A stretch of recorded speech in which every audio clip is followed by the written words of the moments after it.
Saguenay a subi de nombreuses transformations ces dernières années. Le maire de Saguenay, Jean Tremblay, évoquera lors de cette émission comment se sont développés des monuments propres à la vie arvidienne tels que le foyer des loisirs et la bibliothèque municipale Arvida. Vous le savez, on a réparé le foyer des loisirs Arvida. On a fait des réparations majeures, la piscine, la glace. Mais j'aimerais vous raconter un peu l'histoire du foyer des loisirs parce que c'est assez unique. D'abord, il faut savoir que la ville est propriétaire d'à peu près 300 bâtisses dans la ville, mais c'est le foyer des loisirs Arvida qui est considéré comme la bâtisse qui vaut le plus cher. C'est évalué plus cher que le centre Georges Vézina, que n'importe quelle autre bâtisse dans la ville. Mais ça a commencé comment? D'abord, en 1943, on est en pleine guerre, là. C'est pendant la guerre. Pendant la guerre, ici, on était quand même sensible parce que vous savez qu'on voulait détruire les installations d'Alcan. D'ailleurs, c'est une des raisons pour lesquelles on venait tout juste de construire la base militaire de Bagotville. Et là, on n'était pas dans une période tellement propice à la dépense, sauf que l'Aluminium Company of Canada, c'est comme ça que ça s'appelait avant l'Alcan, et elle était sensible là, au bien-être de ses employés. Et elle a décidé de construire un foyer, on appelait ça dans ce temps-là le centre de récréation. Aujourd'hui, on appelle ça le foyer des loisirs. Alors, tout le monde sait à peu près où c'est situé, sur la rue Hunt à Arvida. Ce qui est un peu drôle quand tu vas voir ça, tu ne peux pas te l'imaginer, mais avant le foyer des loisirs, c'était un tee là, pour le golf numéro 1. Alors, c'était un terrain de golf au même endroit. Premier terrain de golf qui a été déménagé. Hein, vous savez, à l'endroit où il est actuellement. Alors, on décide de construire une bâtisse et d'y amener tout ce qui peut constituer là, un service aux citoyens pour les sports, les loisirs. Alors, ce n'était pas nécessairement des sports d'exercice, c'était aussi la culture, la bibliothèque, tout ça. Aujourd'hui, on a un aréna avec de la glace artificielle, tout ça, mais il n'y avait pas d'aréna dans ce temps-là. Il n'y avait pas d'aréna parce qu'on n'avait pas encore inventé la glace artificielle en 1943. Donc, il y avait une glace, mais la glace était extérieure. Mais la bâtisse était très grande. Hein? Quand on regarde les anciennes photos, on donne même l'impression qu'elle était plus grande qu'elle l'est aujourd'hui. Je ne peux pas comparer vraiment, je n'ai pas la dimension de ce temps-là, mais je peux vous dire que c'était une bâtisse là, qui était très impressionnante. Alors ça, c'était en 1943. On fait l'inauguration. Et c'est tellement important, on nous dit que c'est un des centres les plus imposants au Canada, que Radio-Canada est présent, et c'est Roger Beaulieu, le célèbre animateur de Radio-Canada, Roger Beaulieu, qui est présent, et la radio diffuse ça partout au Canada. Évidemment, il y a des milliers de personnes, c'est quelque chose de très important. Mais la bâtisse et tout ça, ça appartient toujours à l'Alcan. Ça n'appartient pas à la ville. On sait que l'Alcan payait plus de la moitié des taxes de la ville. L'Alcan était vraiment là, celui qui avait construit Ville d'Arvida, qui était une ville modèle au Canada. On ne connaissait rien d'aussi moderne que la ville d'Arvida. Pour construire cette grande bâtisse-là, on demande, je ne sais pas pourquoi ça s'est produit comme ça, il y avait un entrepôt qui était à Bagotville et on défait cet entrepôt-là, qui ne devait pas être très vieux, et on prend ces matériaux-là pour bâtir le foyer des loisirs. Donc, la structure du foyer des loisirs origine d'un entrepôt qui était à la base de Bagotville. Et de 1943 jusqu'en 1960, ça appartient à l'Alcan, mais évidemment, l'Alcan, à un moment donné, cède ça à la ville. C'est en 1960 qu'elle cède ça à la ville et on l'a fait évaluer et on cède ça pour 50 000 $. On peut bien comprendre que les choses ont changé. Aujourd'hui, pour 50 000 $, on ne fait pas des miracles. Alors, on nous dit que c'était à ce moment-là une des bâtisses les plus imposantes au Canada. On a une espèce de centre à l'intérieur où on peut accueillir jusqu'à 450 personnes, ce qui est considéré comme beaucoup. Il y a un théâtre avec des chaises, mais ce n'est pas des belles chaises comme on a aujourd'hui. Vous savez, quand on a un théâtre, on a des chaises rembourrées pour les pièces de théâtre. On voit que ce sont toutes des petites chaises en bois placées une à côté de l'autre.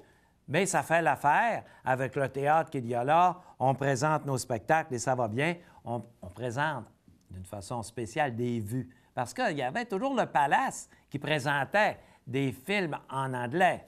parce qu'il y avait des Anglais, pas beaucoup à Arvida à ce moment-là, mais on disait qu'on avait des vues animées. On allait aux vues dans ce temps-là. On n'allait pas au cinéma, on allait aux vues.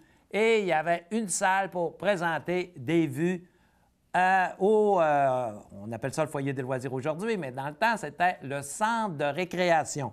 On avait toutes sortes de choses. Il y avait des concerts, souvent. Il y avait des pièces de théâtre. Il y avait toutes sortes de présentations qu'on faisait sur ce théâtre-là. Mais tout autour, c'était plein de petits locaux où, quand il n'y avait pas de pièces de théâtre, on avait toutes sortes de jeux. Par exemple, il y avait des jeux d'échecs. On fournissait tout, hein? Des jeux d'échecs, des jeux de dames. Il y avait aussi beaucoup d'animation. La fanfare d'Arvida, c'était quelque chose, ça, la fanfare d'Arvida. Tous les anciens citoyens d'Arvida s'en souviennent. Ils allaient se promener dans les rues régulièrement pendant l'été et on avait un kiosque qui existe encore en avant du foyer des loisirs. Vous allez marquer un kiosque. Dites-vous que c'est vieux, ça. Il y en a plusieurs qui ont fait leur jeunesse autour de ça. Et on avait des spectacles de la fanfare qui nous étaient présentés là. D'ailleurs, on a une revue qui fait beaucoup d'histoire d'Arvida. La revue, vous l'avez peut-être vue, l'Arvidien. Alors, je vous conseille de regarder ça. Il y a toutes sortes de petites anecdotes dans l'Arvidien. Moi, je trouve ça amusant. À toutes les fois que je la reçois, lire tout ce qui a pu se passer à Arvida, à cet endroit-là. Il y avait un club de chasse et pêche. On donnait même des cours de pêche sur le gazon, imaginez-vous. On enseignait aux gens comment faire la pêche moderne, parce qu'auparavant, la pêche, un bout de bâton puis une corde, mais ça évoluait, tout ça. Alors, on l'enseignait. Il y avait un club de chasse et pêche. Il y avait aussi un restaurant. Je pense que c'est le restaurant le plus achalandé qu'on a jamais vu. Le restaurant était achalandé. Évidemment, ce n'était pas un grand restaurant comme on a aujourd'hui, mais c'était quand même un restaurant qui était très, très achalandé. Et on avait régulièrement des danses le samedi soir. Puis je peux vous dire qu'il y avait aussi des surveillants. Puis quand on se collait trop, on le savait. Il y avait... ça s'appelait... L'orchestre, je me souviens, ça s'appelait Paul Norton. C'était une personne d'Arvida, probablement. Mais c'était vraiment des musiciens là, de haut niveau. Là. Ils étaient très, très bons. Et on avait comme ça, à tous les vendredis soirs, la salle se transformait en salle de danse. C'était une ville animée. C'était une ville extraordinaire, la ville d'Arvida. Et tout se jouait, là, les loisirs, autour du centre de récréation, qui est devenu le foyer des loisirs. Il y avait aussi du curling. Il n'y avait pas de piscine dans ce temps-là. Où était la piscine, là? Où est la piscine actuellement? Il y avait du curling, et ça, c'était très populaire.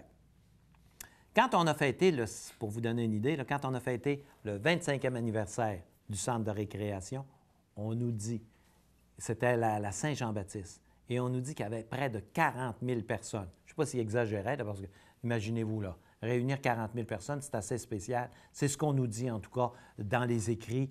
Il y avait près de 40 000 personnes qui étaient présentes lors de cette fête-là. Et une chose qu'on avait, et qui est disparue, vous allez comprendre pourquoi, c'est que derrière le foyer des loisirs, il y avait un centre de ski. Et le centre de ski, ça a été le premier centre de ski éclairé, on nous dit, au Canada. Alors, c'est ce qu'on nous dit. Il semblerait qu'il n'y en avait pas d'autres, éclairés. Et il n'y avait pas de monte-pente au début. On a rajouté un monte-pente beaucoup plus tard. Donc, le foyer des loisirs était donc un centre très populaire. Je peux vous dire que les anciens Canadiens, à un moment donné, sont venus jouer contre les anciens citadins. Les citadins, c'était toute une équipe de hockey. Ça, c'est arrivé un peu plus tard, quand on a mis la glace artificielle. Mais les anciens Canadiens contre les anciens citadins, et ce sont les citadins qui ont gagné. Et puis là, ça jouait pour vrai, là. Hein? Alors, vraiment, ça a été un centre qui a animé la ville d'Arvida pendant longtemps. Alors, il y avait aussi une salle de ping-pong. Imaginez-vous donc qu'il y avait des tournois de ping-pong qui se faisaient là-bas et ça se faisait à toutes les semaines. Ça venait de partout. Le ping-pong était une activité qui a perdu un peu d'intérêt, là, mais qui était très, très populaire. Des tournois de fer tous les samedis après-midi. Ça venait des villes avoisinantes. On venait là, jouer l'un contre l'autre. Et tous les jeudis soirs, c'était la fête à l'extérieur pendant l'été. On avait à ce moment-là l'orchestre qui était dehors. Et souvent, on allait faire une petite parade dans les rues. On appelait ça une parade. On bloquait les rues et la parade passait. Et après ça, c'était la grande fête qui se faisait sur le terrain devant le centre de récréation à Arvida. je vais vous dire que c'était tellement animé, là, le hockey, que je vous ai dit qu'on a fait la glace artificielle à un moment donné à l'intérieur, on a fait une glace, mais actuellement, il y a près de 1000 places, OK? 1000 places assises. Mais c'était tellement populaire, à un moment donné, il y avait une finale contre les Marquis de Jonquière. Et il y a eu 3500 personnes. Évidemment, aujourd'hui, on n'accepterait plus ça à cause des normes sur le feu et tout ça. 3500 personnes, c'était énorme. Alors, c'était vraiment le centre, on appelait ça foyer des loisirs, le centre de récréation, mais c'était aussi le centre de la culture et des sports pour les gens qui habitaient Arvida, le foyer des loisirs, qui est encore aujourd'hui la bâtisse la plus imposante qui appartient à Ville-de-Saguenay.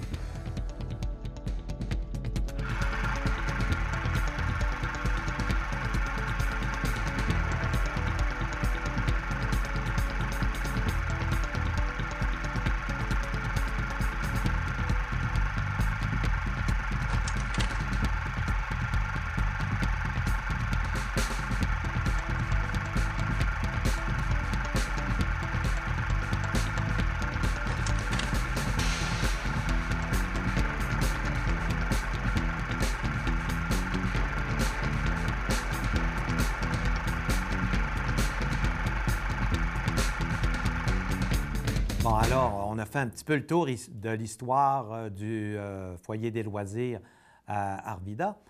Maintenant, la fusion s'est faite en 2002 et là, on s'est rendu compte que le foyer des loisirs avait besoin de réparation d'une façon importante. Il y a beaucoup de choses qui étaient en défaut. Par exemple, la piscine, on savait qu'elle était à peu près finie. Il y avait des ballons qui se formaient dans la piscine. La glace, on l'a perdue à 2 reprises. Je ne sais pas si vous vous en souvenez. L'électricité, on nous a dit que c'était fini. Là, il va rester le système de chauffage. Alors, après la fusion, il fallait donc s'y mettre, il fallait réparer. Et on a commencé par quelque chose qui paraît pas trop, mais quand même, ça coûte très cher. On a refait le système électrique au complet. C'est une bâtisse qui n'a jamais passé au feu. C'est une bâtisse en bois. C'était un peu surprenant, mais il ne fallait pas s'organiser pour que ça passe au feu, considérant que l'électricité puis le feu, ça a l'air que ça fait un bon mariage. Alors, on a donc dès le début, refait l'électricité. Le toit était également à refaire. Donc, on s'est occupé de refaire le toit un peu partout. Et là, on s'est aperçu qu'on perdait la glace. Alors, ça n'allait pas bien. On perdait la glace et le système était fini.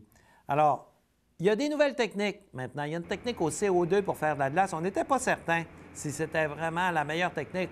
Le vendeur nous dit toujours, c'est la meilleure technique, c'est avec ça. C'est l'avenir. Mais on n'était pas certain. Il y a 2 villes en Beauce qui l'avaient essayé. On a vérifié auprès d'eux autres. Ils nous ont dit que ça fonctionne très bien. Alors, après nos études, après avoir regardé ça attentivement, on s'est dit, oui, c'est vrai, ça va durer plus longtemps et c'est un système qui est souhaitable. On a fait ça, c'est un système au CO2. Ça n'est pas beaucoup. Là, il commence à en avoir. Là, les nouveaux arénas, là, maintenant, utilisent ce système-là. Donc, on a eu chaud un peu, mais on ne s'est pas trompé. On a vraiment le meilleur des systèmes pour faire de la glace artificielle. Et je peux vous dire que même si ça manque, là, la glace demeure froide pendant un bon bout de temps. On ne peut pas la perdre comme ça instantanément, comme ça se produisait auparavant.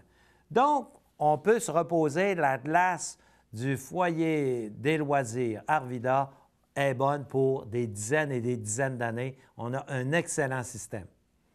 On a refait également l'éclairage. Vous avez sans doute remarqué ça. On a aussi refait un peu de structure, le toit. Donc, ce n'est pas vraiment des choses apparentes. Hein? Tu refais une glace, ça ne paraît pas. Qu'est-ce qu'il y a en dessous de la glace, tu ne le vois pas beaucoup, un peu comme l'électricité. Mais je peux vous dire que cette partie-là, là, Arvida, c'est vraiment en bon état. On s'est dit par la suite, la piscine, parce que là, la piscine, là, c'était le grand temps.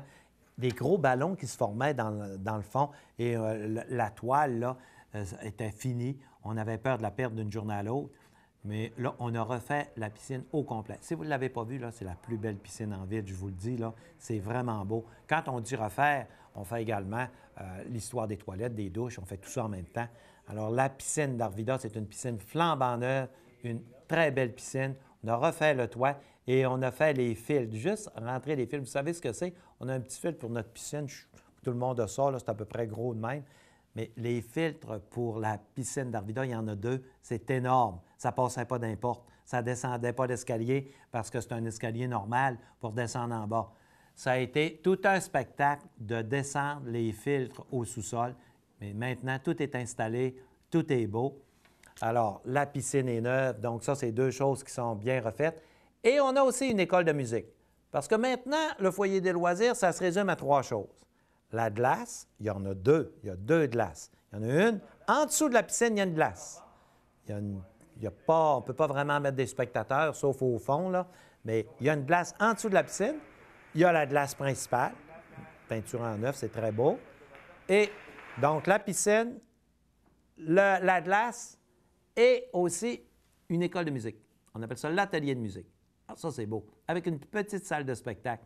C'est très, très beau aussi. C'est bien organisé. C'est populaire, c'est populaire. La musique à Jonquière, ça marche fort. Marche fort à Chicoutimi aussi, puis à la baie, mais à Jonquière, là, c'est surprenant. Ça marche très, très fort. C'est un modèle, l'atelier de musique.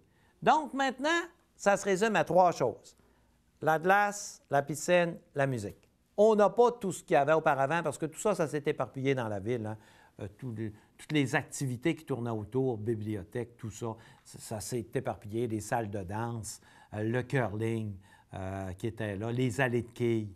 Tout ça, c'est sorti du foyer des loisirs pour s'en aller ailleurs. Maintenant, on a des équipements sportifs partout, partout. Mais n'oubliez pas que dans ce temps-là, il y avait seulement ça. Et la ville était quand même assez populeuse. Et c'était le seul endroit de rassemblement. Et Saint-Jacques était là, mais après, Saint-Mathias, c'était à peu près pas développé. Saint-Philippe, ça s'est développé un peu plus tard. Donc, tout ça, ça a débuté en 1943. On est en 2014, puis ça a évolué avec le temps.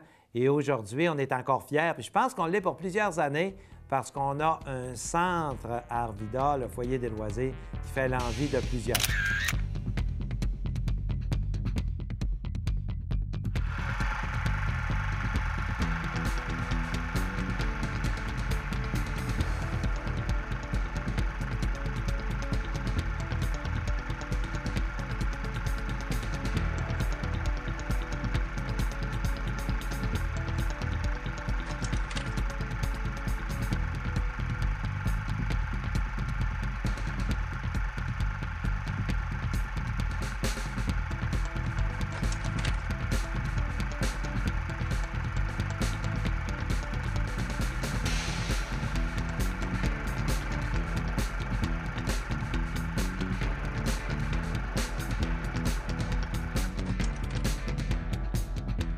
Je vous parle maintenant de la bibliothèque d'Arvida parce qu'on va faire des réparations importantes. La bibliothèque d'Arvida, c'est probablement la première bibliothèque qu'il y a eu dans toute la région parce que ça origine du début d'Arvida. Quand on a construit le foyer des loisirs, ça s'appelait le centre de récréation, à ce moment-là, il y avait ce qu'on appelle une salle de lecture. Et cette salle de lecture est rapidement devenue une bibliothèque. Après avoir occupé le foyer des loisirs, on a construit l'hôtel de ville d'Arvida. Aujourd'hui, c'est le poste de police. Et la bibliothèque est déménagée dans l'hôtel de ville d'Arvida pour quelques années.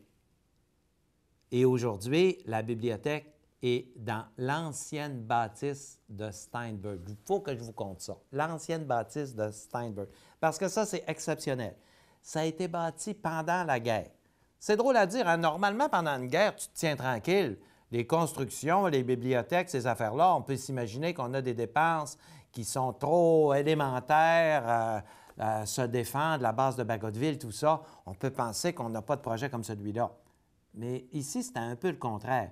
Malgré qu'on vivait là, la crainte de la guerre, parce que les installations ça s'appelait Aluminium Company of Canada, qui est devenu Alcan, c'était eux autres qui produisaient l'aluminium qui était nécessaire pour les armes, pour les avions, tout ça.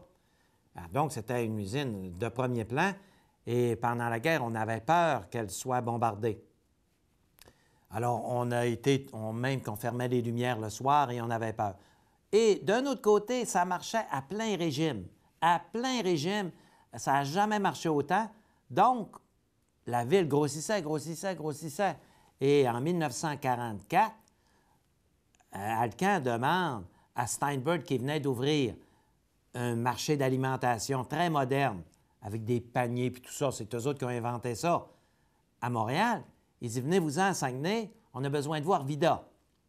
Alors, la bâtisse, elle a été construite par l'Alcan. Elle n'a pas été bâtie par Steinberg, bâtie par l'Alcan. Et si vous remarquez l'architecture, là, c'est un architecte ça, qui a laissé sa marque dans Arvida. Il a bâti le manoir du Saguenay, les bâtisses autour, même l'église et le presbytère Saint-Jacques. Il a bâti plusieurs constructions et on voit sa marque partout. C'était très, très beau. Ça faisait un peu référence à l'ancien et c'était moderne en même temps. De très belles bâtisses. Aujourd'hui, la bâtisse où est située la bibliothèque d'Arvida, c'est un peu moins beau parce qu'on a rajouté une devanture qui déguise la bâtisse. On va tout faire, on va tout réparer ça. La Ville en a fait l'acquisition de cette bâtisse-là dernièrement. Ça fait partie du carré Davis qu'on est après à rafraîchir. Vous le savez, on est après à rafraîchir tout le coin d'Arvida, les centres-villes. Arvida, entre autres, on a acheté le Théâtre Palace. Ça, c'est vous autres, les citoyens, qui avaient acheté ça il y a quelques années. Et tout de suite à côté, la Ville a acheté l'ancien Gagnon Frères. Tout de suite à côté de Québec ici, on est après le démolir. Et ça va être le ministère du Revenu avec une bâtisse là, plus rafraîchie parce que ça faisait dur un peu. Donc, la bibliothèque d'Arvida va donc devenir une bibliothèque beaucoup plus moderne parce qu'elle est très achalandée, mais on peut dire que ce n'est pas la plus belle. Hein? Dans la ville, là, ce n'est pas la plus belle. Et on est aussi encouragé par le succès de la bibliothèque de Jonquière. On peut tout seul dire, là, la bibliothèque de Jonquière, pendant un bon bout de temps, on se faisait dire que c'était pas vraiment adéquat et c'était pas populaire non plus. Puis pendant la construction, bien, tout le monde pensait que c'est beaucoup trop gros. Hein, ça faisait un mur de façade tout de suite en face de la rue. Mais aujourd'hui, c'est le contraire. Hein, tout le monde l'apprécie. C'est même au-delà de nos espérances. On a un petit problème. On manque de livres. Hein, même avec 75 000 documents, on manque de livres parce que c'est trop populaire. Donc ça nous donne un peu d'entrain pour en bâtir d'autres. Et celle d'Arvida, avec tout ce qu'on projette de faire, ça va être une bibliothèque très moderne. Donc, le carré Davis, là, est après se moderniser. Et on remarque une chose, ça, on se l'était déjà fait dire, mais c'est bon de se le rappeler souvent, c'est que quand tu rénoves une partie de la ville, tout le monde autour, ça donne l'idée de se rénover. Ça devient quasiment gênant, là, de ne pas être bien organisé et de ne pas être propre. Donc, on est après, on regarde ça, là, il y a beaucoup de permis de construction qui se donnent autour. Place du citoyen, là, je vais vous revenir bientôt pour vous expliquer qu'à Chicoutimi, là, ça a provoqué là, une vague de rénovation partout, tout autour. Et le centre-ville est après se métamorphoser à Chicoutimi. Mais Arvida, c'est ce qu'on veut faire aussi, parce que le carré Davis avait été, on peut dire, négligé. Tout ça, c'est arrivé après la fusion. Après la fusion, on s'est rendu compte qu'il y avait des choses qui avaient été négligées. Puis là, aujourd'hui, je vous parle du foyer des loisirs et de la bibliothèque d'Arvida. Et ces équipements-là, ça avait été négligé un petit peu. Hein? On se disait, on n'avançait pas trop vite. Avant la fusion, chaque ville était pareille. Là. À Chicoutimi, ce qui s'était fait de plus beau, c'était la bibliothèque. Mais on sait que dans les équipements sportifs et culturels, c'était très, très négligé. Donc, la fusion, ça a donné un goût, un élan nouveau à la ville. Et la ville est après se transformer d'une façon magistrale. Donc, ce commerce qui était Steinberg, entre Steinberg puis la bibliothèque, il y a eu un magasin qui s'appelait People. Probablement que certaines personnes se rappellent de ça. People, c'était une espèce de Walmart, si on veut, là, mais beaucoup plus modeste. C'était pas très chic. C'était des biens qui étaient vendus à rabais, c'était pas cher, mais c'était populaire.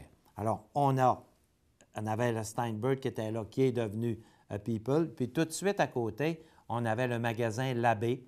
Hein, le magasin Labbé qui était à la place du Royaume après, c'était un gros magasin, ça. C'était probablement le plus gros du Saguenay-Lac-Saint-Jean. C'était gros, Labbé qui était au carré Davis, Arvida, et ça a marché très bien pendant des dizaines et des dizaines d'années.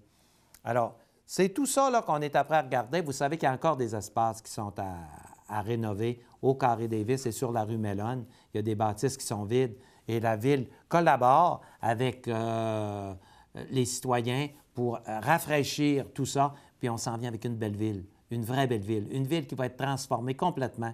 On va pouvoir dire que dans les 15 ou 20 ans qui vont avoir suivi la fusion, là, la ville va être transformée et on va être vraiment dans une ville moderne, une ville rafraîchie.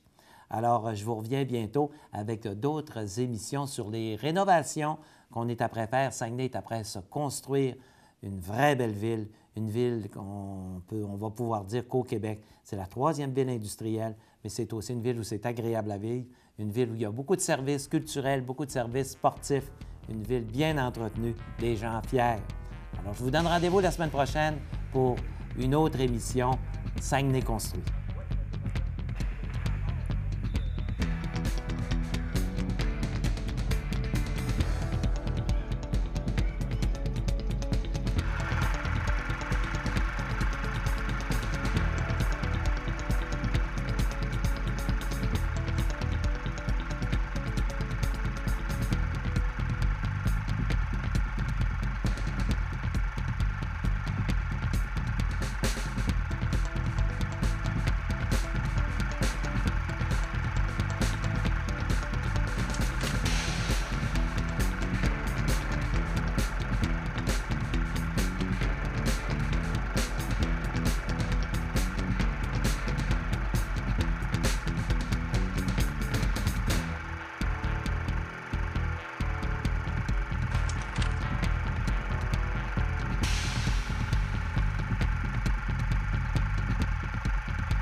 Vous voulez apporter un commentaire sur l'émission, faire des suggestions, poser des questions au maire? Écrivez-lui à saguenayconstruit@ville.saguenay.qc.ca.